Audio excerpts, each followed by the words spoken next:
আসসালামু আলাইকুম প্রিয় দর্শক, আলাপ চাইতে আপনাদের সকলকে আমন্ত্রণ জানাচ্ছি। বাংলাদেশের জাতিসংঘের মানবাধিকার পরিষদের মিশন বা OHCHR চালুর জন্য অন্তর্বর্তী সরকারের সঙ্গে সংস্থাটির চুক্তি সই হয়েছে।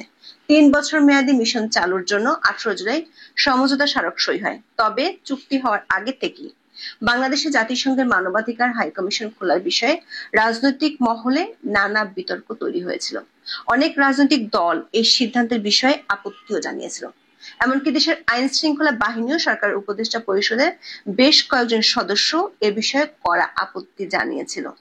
এর বিরোধিতা করে চাকরি হারাতে হয়েছিল পররাষ্ট্র সচিব জসিমউদ্দিনকে। বিশেষ করে বাংলাদেশের জাতীয় মানবাধিকার কমিশনকে গত 8 মাস ধরে অচল করে রাখা হয়েছে। দেশীয় আন্তর্জাতিক সংস্থাগুলোর পক্ষ থেকে সংস্কারের মাধ্যমে এই প্রতিষ্ঠানটিকে কার্যকর করার জন্য অনেকবার অধ্যাপক ইউনূসের সরকারকে তাগিদ দেওয়া হয়েছে, কিন্তু সরকার তা না করে কেন জাতিসংঘ মানবাধিকার কমিশনকে বিশেষ আপ্যায়ন করে ডেকে নিয়ে আসলো? এর পেছনে আছে বেশ কিছু রহস্য। কারণ বিশ্লেষকদের মত হলো, সংস্কার দেশের অভ্যন্তরীণ বিষয় এবং জাতিসংঘ মানবাধিকার কমিশন অফিস হলে তা বিশ্বে দেশের ভাবমূর্তি ক্ষুণ্ণ করবে। এছাড়া বিনিয়োগ হারানো সহ বৈশ্বিক নানা সুবিধা থেকেও বঞ্চিত হবার শঙ্কা তৈরি হবে।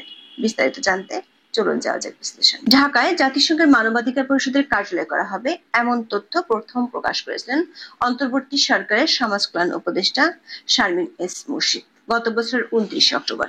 তিনি সেদিন রাজধানীর হোটেল ইন্টারকন্টিনেন্টালে জাতিসংঘের মানবাধিকার পরিষদের প্রতিনিধি দলের সঙ্গে বৈঠক শেষে সাংবাদিকদের এই কথা জানান। শারমিন মুর্শিদ সেদিন দাবি করেছিলেন, একটা খুব বড় সিদ্ধান্ত হয়েছে। জাতিসংঘের মানবাধিকার পরিষদের একটা কার্যালয় চালু হবে। কার্যালয় চালু হলে সবচেয়ে বেশি যে সুবিধা হবে তা হলো মানবাধিকার লঙ্ঘনের যে ক্ষেত্রগুলো মানবাধিকার পরিষদ সরাসরি তদন্ত করতে পারবে। কিন্তু এমন প্রস্তাব উপদেষ্টা পরিষদে তোলার পরই তাতে বাদশা দেন পররাষ্ট্র উপদেষ্টা তৌহিদ হোসেন। পররাষ্ট্র উপদেষ্টা যে এর বিরোধী ছিলেন সেটি তার সবশেষ কথায় স্পষ্ট হয়ে গিয়েছিল। গত 3রা জুলাই সাংবাদিকরা প্রশ্ন রেখেছিলেন, জাতিসংঘের মানবাধিকার কার্যালয় কি বাংলাদেশের জন্য ভালো হবে? এমন প্রশ্নের জবাবে পররাষ্ট্র উপদেষ্টা বলেছিলেন, এটির বিচার আমি করতে চাই না। দর্শক খেয়াল করে দেখুন, পররাষ্ট্র উপদেষ্টা যখন বলছেন বিষয়টি বাংলাদেশের জন্য ভালো হবে কিনা সে বিচার তিনি করতে চান না, এর অর্থ কি তাহলে বর্তমান অন্তর্বর্তী সরকারও বিচার ও বিবেচনা ছাড়াই ঢাকায় জাতিসংঘ মানবাধিকার পরিষদের কার্যালয় স্থাপনের অনুমতি দিল? সূত্রগুলো বলছে, বাংলাদেশের জাতিসংঘ মানবাধিকার কমিশনের অফিস খোলার বিষয়ে পররাষ্ট্র মন্ত্রণালয়ের আপত্তি আর বিরোধিতার জল বহু দূর গড়িয়েছিল। প্রধান উপদেষ্টার দপ্তর থেকে এই প্রস্তাব পররাষ্ট্র মন্ত্রণালয়ে গেলে বাদশা দেন তখনকার পররাষ্ট্র সচিব জসিমউদ্দিন সহ মন্ত্রণালয়ের একাধিক কর্মকর্তা। সচিব জসিমউদ্দিন কোনোভাবেই জাতিসংঘ কমিশনকে বাংলাদেশে অফিস খোলার অনুমতি দিতে রাজি ছিলেন না। এ নিয়ে বিরোধের জের ধরে শেষ পর্যন্ত তার বিদায় ঘণ্টা বেজে যায়।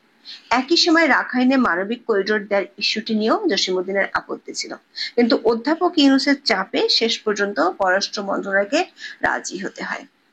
তার আগে 4 বার খসড়া চুক্তিটিতে ঘষামাজা করা হয়। আইন শৃঙ্খলা বাহিনীগুলোর আপত্তির জন্য স্বরাষ্ট্র উপদেষ্টা জাহাঙ্গীর আলম চৌধুরীও এর বিপক্ষে কথা বলেন। তবে উপদেষ্টা শারমিন মুর্শিদ, নূরজাহান বেগম, আদিলুর রহমান, আসিফ নজরুলের চাপে স্বরাষ্ট্র ও পররাষ্ট্র উপদেষ্টার আপত্তি আমলেই নেননি ডক্টর মোহাম্মদ ইউনূস। উপদেষ্টা পরিষদের বৈঠকে খসড়া প্রস্তাব যাতে অনুমোদন হয় সেজন্য আসিফ নজরুল চাপ দেন। গত 29 জুন জাতিসংঘের কাছে চূড়ান্ত প্রস্তাবটি পাঠানোর আগে আসিফ নজরুল তড়িঘড়ি করে সংবাদ সম্মেলন করেন। সেখানে তিনি সাংবাদিকদের জানান, কান্ট্রি অফিসটি স্থাপনের খসড়া প্রস্তাবে নীতিগত অনুমোদন দিয়েছে অন্তর্বর্তী সরকার।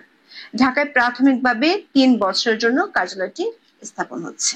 শেষ পর্যন্ত গত 18 জুলাই জেনেভা থেকে জাতিসংঘের মানবাধিকার হাই কমিশন অফিস জানিয়েছে, বাংলাদেশ সরকারের পক্ষে পররাষ্ট্র সচিব আসাদ আলম সিয়াম ও জাতিসংঘের মানবাধিকার বিষয়ক হাই কমিশনার ভলকার তুর্ক সমঝোতা স্মারকে সই করেছেন।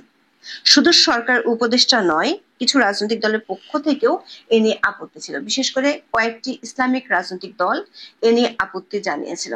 এই আপত্তিগুলো কেবল রাজনৈতিক বিরোধিতার মধ্যে সীমাবদ্ধ ছিল না, বরং এর পেছনে গভীর আদর্শিক ও কৌশলগত উদ্বেগও কাজ করেছে। হেফাজতে ইসলাম বাংলাদেশ এই কার্যালয় খোলার সরকারি সিদ্ধান্তের তীব্র বিরোধিতা করেছে, এটিকে চরম আত্মঘাতী বলে মন্তব্য করেছে এবং অন্তর্বর্তী সরকারকে এই সিদ্ধান্ত থেকে সরে আসতে আহ্বান জানিয়েছে। বামপন্থী দলগুলো এর বিরোধিতা করেছে। বাংলাদেশের কমিউনিস্ট পার্টি বা সিপিবি বাংলাদেশে জাতিসংঘের মানবাধিকার কমিশনের অফিস স্থাপনের বিরোধী।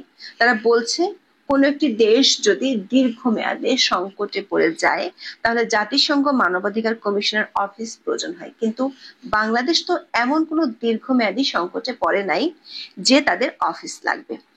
সমালোচকরা মনে করেন এই ধরনের কার্যালয় স্থাপন করা হলে তার দেশের উপর একটি চাপ সৃষ্টি করবে এবং বিভিন্ন ক্ষেত্রে সরকারের কাজে বাধা সৃষ্টি হতে পারে। বিশ্লেষকদের মত হলো, সংস্কার দেশের অভ্যন্তরীণ বিষয় এবং জাতিসংঘ মানবাধিকার কমিশন অফিস হলে তা বিশ্বে দেশের ভাবমূর্তি ক্ষুণ্ণ করবে। এছাড়া বিনিয়োগ হারানো সহ বৈশ্বিক নানা সুবিধা থেকেও বঞ্চিত হবার শঙ্কা তৈরি হবে। আন্তর্জাতিক সম্পর্ক বিশ্লেষক ইমতিয়াজ আহমেদ বলেন, অস্থায়ী বলে কিছু নেই, একবার তারা ঢুকে পড়লে জাতিসংঘকে সরানো মুশকিল হয়ে যাবে। একেবারে ঘরোয়া বিষয়, জাতিসংঘের কিন্তু সেই ম্যান্ডেট নেই। দর্শক, প্রশ্ন কেবল দেশের ভিতরে নয়, বাইরেও রয়েছে। ফিলিস্তিন, সিরিয়া, কম্বোডিয়া ও গুয়াতেমালা সহ মানবাধিকার ও জাতিগত সংঘাতে চরম বিপর্যস্ত 19টি দেশে রয়েছে জাতিসংঘ মানবাধিকার কমিশনের কার্যালয়। জাতিগত সংঘাত নেই এমন কোনো দেশে এর কার্যালয় নেই। দেখা গেছে উন্নত দেশ তো বটেই, উন্নয়নশীল দেশগুলোরও কোনোটি এ ধরনের কার্যালয় স্থাপনের সম্মতি দেয় না।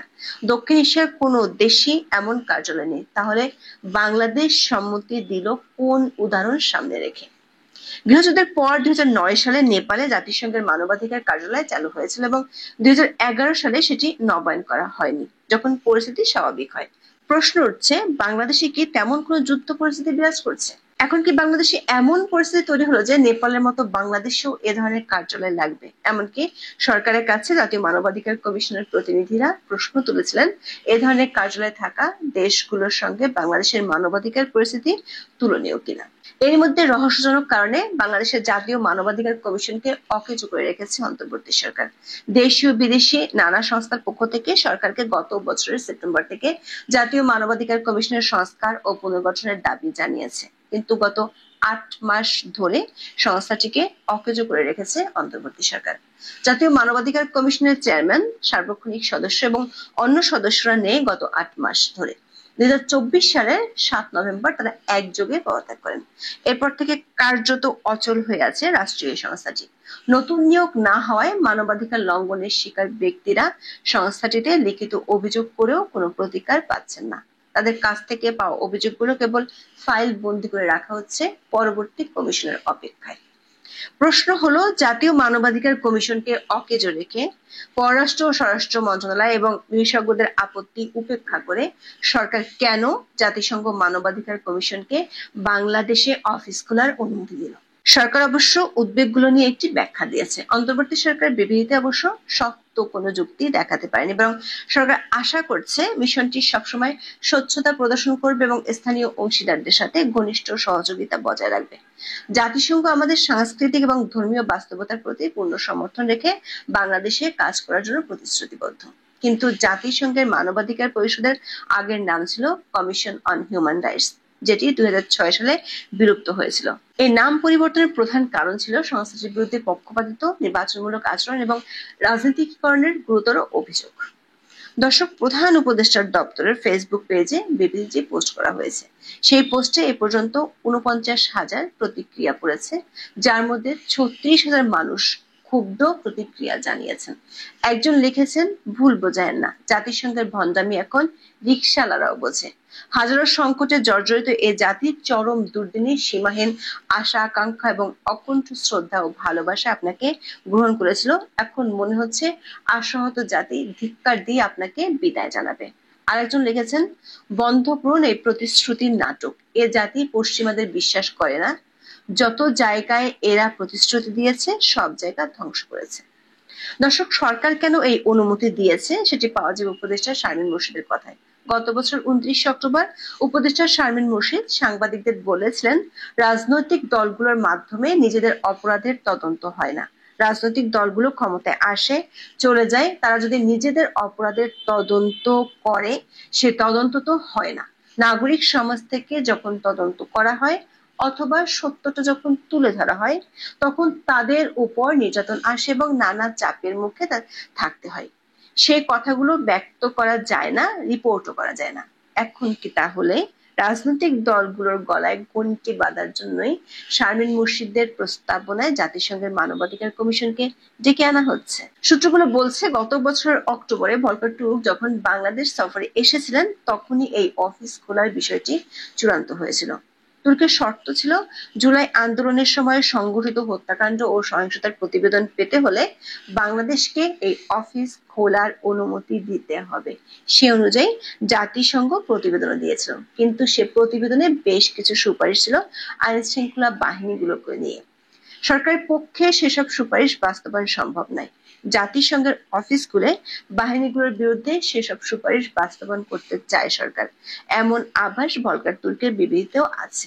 তুর্ক বলছে, এখন আমার অফিসকে আমাদের তথ্য অনুসন্ধান প্রতিবেদনের প্রদত্ত সুপারিশ বাস্তবায়নে আরো ভালোভাবে সহায়তা করতে সক্ষম করবে। দর্শক, সে সুপারিশে ছিল র্যাবকে বিলুপ্ত করে দেয়া, সামরিক বাহিনী সহ অন্য বাহিনীর অনেক সদস্যকে মিশন থেকে ফেরত আনা। এর অর্থ হলো শুধু রাজনৈতিক দল নয়, দেশের আইন শৃঙ্খলা বাহিনীর সদস্যরা মোটা দাগে বিপদের মুখে পড়তে যাচ্ছে।